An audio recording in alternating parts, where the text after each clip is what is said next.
Donc ça y est pour la deuxième partie. Là on est à une semaine et un jour que le linteau a été coulé et j'ai commencé à fermer au-dessus. Alors pour la préparation, hein, je fais du béton, hein, c'est du mélange et je le dose à 3 pour 1. Alors je prends pas du sable, je prends pas du 0,3, je prends du mélange avec du gravier parce que bon, c'est mon avis personnel. Mais pour reboucher, je trouve que c'est plus résistant d'avoir du gravier que du 0,3. Après, je dis pas que c'est la bonne solution, mais moi c'est ce que je préfère faire. Donc là, j'ai commencé à refermer. Je vais continuer là. Et donc là, je vais terminer là, cette partie-là. Je vais en rajouter ici, juste au milieu, quoi, parce qu'après, il faut que je sorte mes poutres. Et comme ça, comme le linteau, là, ça fait une semaine et un jour.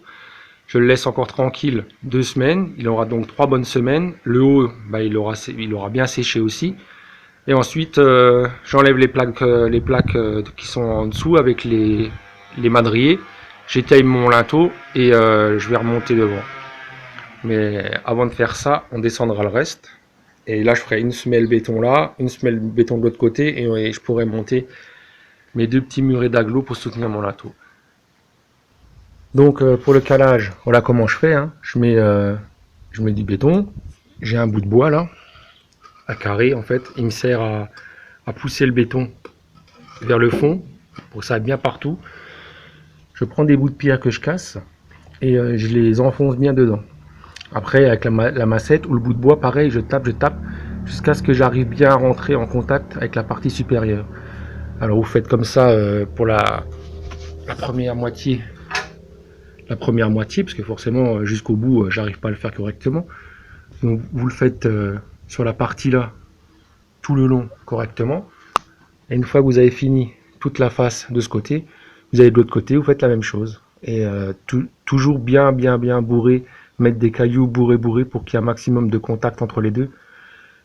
Pour pas que vous ayez un petit espace, un vide, et avec le temps, bah, une pierre qui descend légèrement, et puis à ce moment-là, avec le temps, vous avez toujours plus de risque de fissure. Donc autant bien le caler, et le mettre en contrainte au maximum tout de suite, plutôt que de vouloir aller trop vite, et puis être embêté par la suite. Donc voilà. Bon bah là je suis prêt pour mettre mon premier agglo. Donc le premier, bon, c'est un agglo de coin que j'avais, hein. Donc je l'ai pris parce que les agglos de coin ils sont bien dégagés là, et pour les remplir c'est plus facile. Tous les agglos je vais les casser au dessus pour également les remplir, et après ça me permet de compléter derrière un peu cailloux, béton, cailloux, béton, cailloux, béton au fur et à mesure que ça va monter.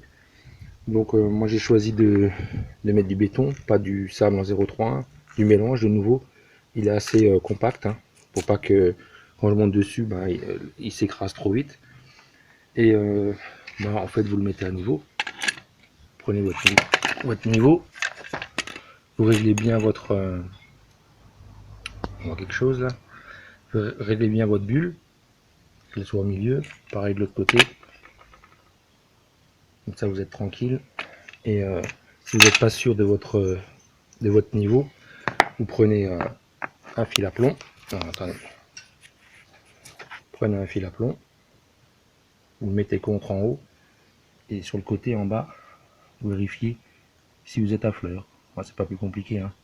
De toute façon, moi je le monte toujours au fil à plomb. Après le deuxième, vous vous mettez dessus, vous laissez descendre l'autre sur la référence, et ainsi de suite en montant, hein. Donc voilà pour l'instant. Je vais m'occuper de monter tout celui-là. Une fois que celui-là il est monté, je vais mesurer combien que j'ai, et éventuellement j'ajuste de l'autre côté. Voilà, ça y est, on a fini le côté gauche. En haut, vous voyez que j'ai décoffré. J'ai enlevé mon coffrage.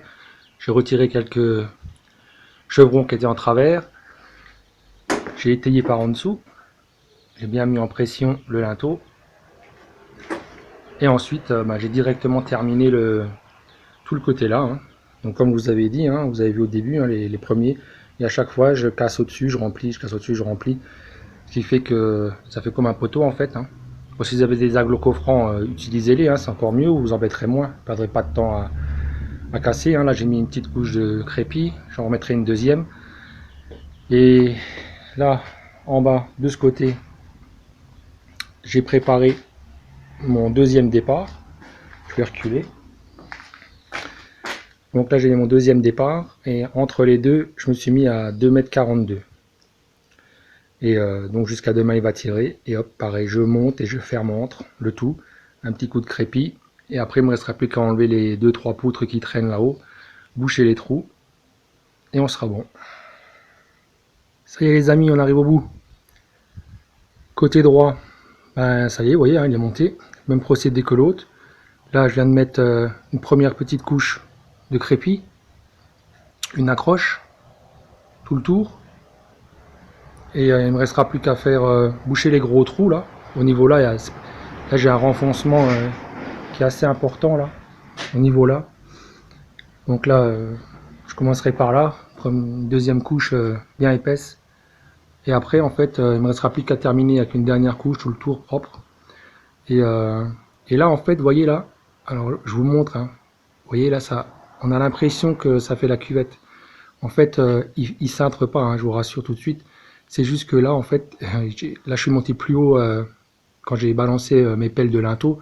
Et là, il y avait un peu moins de ciment, en fait. Je vous montrerai, je poserai la règle, hein, pour si vous avez un doute, vous verrez qu'il n'a pas cintré, en fait. Bon, je vais vous montrer avec la règle en dessous. Donc là, vous voyez, comme quoi il n'est pas cintré. C'est, je vous montre le long. Voilà. En fait, ce qu'il y a eu, c'est que ici,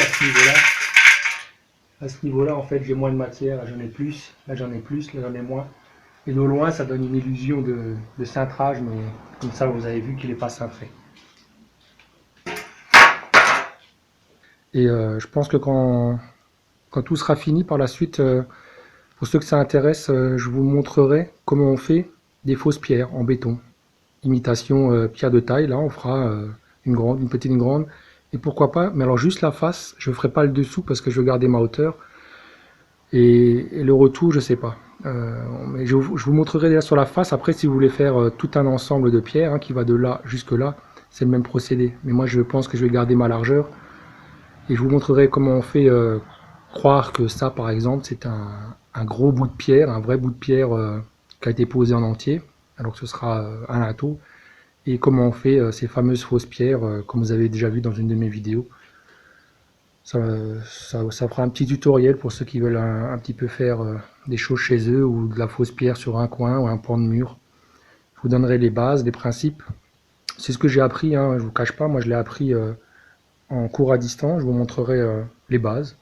Et après, à vous de perfectionner. Bon ben voilà.